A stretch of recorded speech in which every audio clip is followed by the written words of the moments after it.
Assalamualaikum warahmatullahi sobatku dimanapun berada. Semoga saat kamu mendengarkan ini dalam keadaan sehat dan tetap enjoy menjalani kehidupan. Dengan saya Jakaria, pada kesempatan ini saya akan menyampaikan sketsa filsafat karya Ustadz Hasan Abu Ammar yang terdiri dari 7 bahasan utama yang terbagi ke dalam pasal-pasal dan terbagi lagi ke dalam poin-poin penting yang saling berkaitan.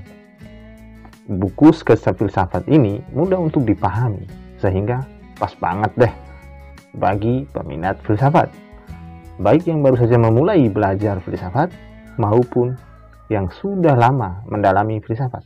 Dan bagi yang tidak suka filsafat, sebaiknya jangan didengarkan. Baiklah teman-teman, kita akan melanjutkan bahasan kelima, pasal 3, zat dan aksidental atau sifat. Jadi aksidental itu adalah sifat, teman-teman ya. Makna-makna yang menjadi bagian tak terhindarkan dari sebuah esensi, maka ia adalah zat. Dan yang sebaliknya disebut dengan sifat atau aksidental. Jadi yang tidak bisa dihindarkan itu adalah zat, yang sebaliknya adalah sifat atau aksiden. Aksidental di sini bermakna yang bukan bagian darurat sebuah esensi. Maksudnya dia tidak wajib, yakni cenderung ke dalam artian sifat di mana dibahas dalam bahasan 5 universal. Bukan aksiden yang diberhadapkan atau yang berhadapan dengan substansi. Aksiden ini memiliki 2 macam bentuk. Selain bentuk-bentuk lain yang telah dibahas di logika atau yang akan dibahas di sini setelah ini, ya.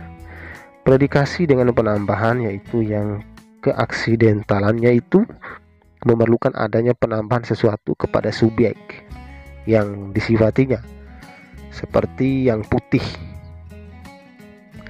yang dinisbahkan kepada benda, kepada atau sebagai subjeknya, yang kemudian menjadi benda ini putih. Tadinya yang putih yang menjadi benda ini putih.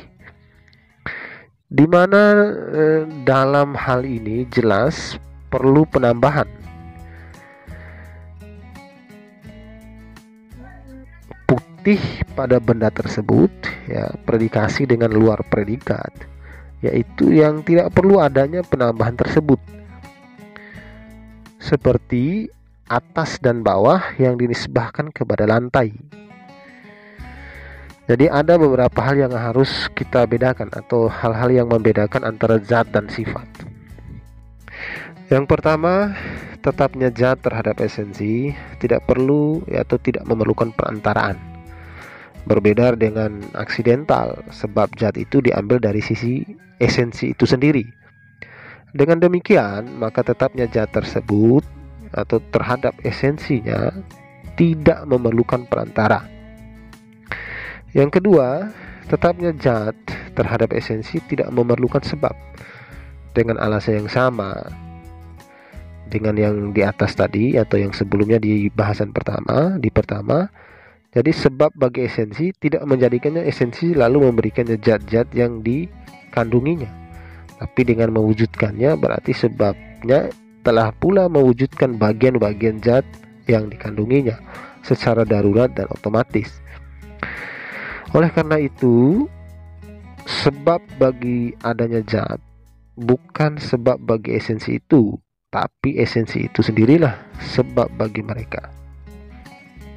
Yang ketiga, zat-zat esensi mendahului esensi, ya, secara tertib akal, ya, karena bagian mendahului keseluruhannya secara pasti. Sebab kalau tidak, maka bagian adalah keseluruhan. Ini jelas tidak mungkin karena kontradiksi. Pasal 4, genus, golongan, diferensia dan kaitannya. Jadi antara genus, golongan, dan diferensia kaitannya bagaimana. Nah, jadi esensi sempurna yang memiliki efek khusus secara hakiki dan nyata dilihat dari kesempurnaannya, disebut dengan golongan atau spesies, seperti manusia, kuda, singa, dan lain-lain. Kemudian kalau makna jati golongan itu bergabung dengan golongan lain dalam makna yang lebih jelas atau lebih luas, maka yang berakhir di sini disebut dengan jenis atau genus, seperti binatang, benda berkembang, dan lain-lain. Ketika golongan-golongan itu bergabung dengan lainnya dalam satu genus, maka mereka perlu dibedakan secara zati pula. Sesuatu yang dijadikan pembeda, yang mengkhususkan satu golongan dari yang lainnya secara zati, disebut dengan pembeda atau diferensia. Nah, masing-masing dari ketiga hal di atas, ya kan, memiliki bagian-bagian. Genus dibagi menjadi dekat dan jauh, menjadi teratas, tengah, dan terendah. Golongan dibagi menjadi teratas, tengah, dan terendah, dan pembeda menjadi dekat dan jauh. Semua bagian-bagian telah dirinci dan jelaslah di ilmu logika. Nah, hal ini bisa teman-teman lihat kembali di pembahasan logika, di paket logika pada video sebelumnya. Ya, kalau kita mendefinisikan esensi binatang, di mana ia adalah jenis dan di dalamnya terdapat banyak golongan sebagai benda berkembang, perasaan dan bergerak dengan kehendak, maka kita bisa memandangnya dalam akal sebagai sesuatu yang satu, utuh dan sempurna, di mana hal-hal lain sebagai sesuatu yang berada di luarnya dan bukan merupakan bagiannya. Misalnya manusia atau rasional dan kuda, mereka bisa dijadikan pendamping bagi binatang kalau tidak dipandang sebagai sesuatu yang satu sepenuhnya. Misalnya, kalau binatang disebut atau tersebut dipandang dengan pandangan mutlak, esensi mutlak, atau dengan tanpa syarat, sehingga menjadi binatang yang manusia atau binatang yang rasional, atau binatang rasional, tapi mereka tapi karena di sini disyarati dengan syarat tidak, maka pendamping-pendamping tersebut menjadi sesuatu yang berada di luar esensi binatang. Dalam contoh kita ini, di sini teman-teman, binatang merupakan esensi yang menjelaskan keseluruhan binatang rasional. Tidak bisa kita jadikan predikat terhadap keseluruhannya itu. Misalnya dengan menyatakan bahwa manusia adalah binatang, atau binatang rasional itu adalah binatang.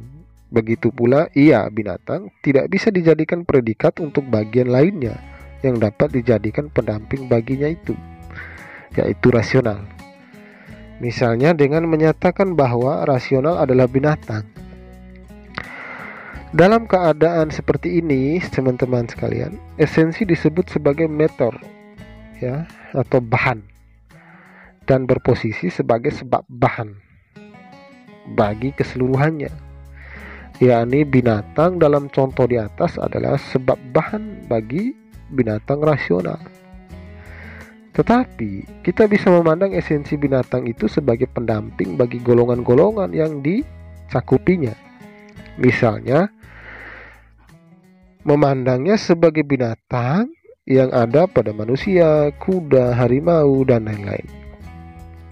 Di sini esensi binatang ini dipandang sebagai esensi yang belum utuh dan sempurna, kecuali kalau sudah didampingi dengan pembeda dari golongan-golongannya.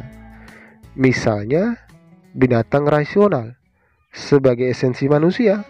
Nah, esensi dalam pandangan kedua ini disebut dengan jenis, dan yang membedakannya disebut dengan pembeda.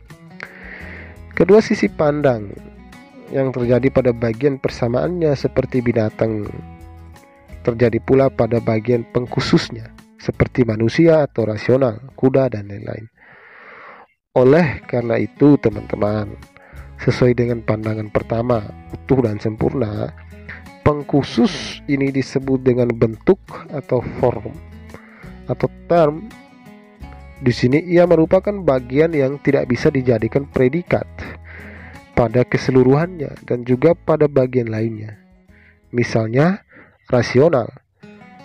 Ia tidak bisa dijadikan predikat untuk keseluruhannya, yaitu manusia atau binatang rasional, dan tidak pula untuk bagian lainnya, yaitu binatang, di mana kini ia berfungsi sebagai keutuhan atau mater.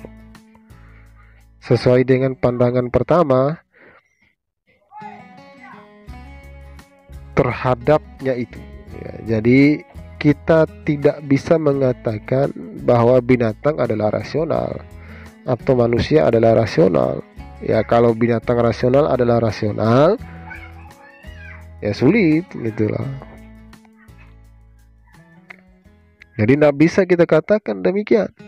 Tapi kalau kita lihat pengkhususnya itu dengan pandangan kedua, yakni sesuatu yang kurang dan merupakan pelengkap bagi yang lain, katakanlah dengan tanpa syarat, maka ia disebut dengan pembeda yang melengkapi dan merealitaskan jenis.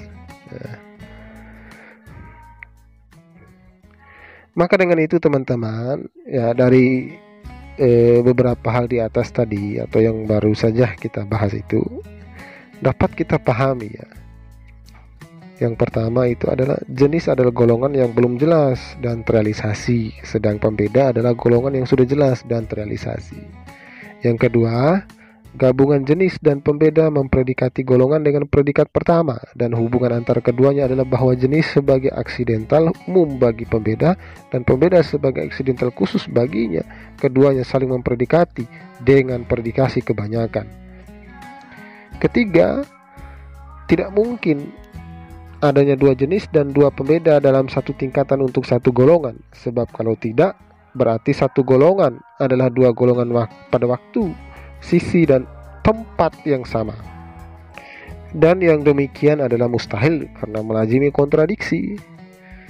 Yang keempat, jenis dan meter adalah sama persis secara kenyataan dan zat, tapi berbeda dari sisi pandangnya. Kalau jenis dipandang dengan syarat tidak, maka ia adalah meter atau bahan. Dan meter kalau dilihat dari secara mutlak atau dengan tanpa syarat, maka ia dikatakan jenis. Begitu pula dengan pengkhusus. Kalau dilihat dengan syarat tidak, maka ia adalah bentuk atau form. Dan kalau dilihat dengan tanpa syarat, maka ia dikatakan sebagai pembeda.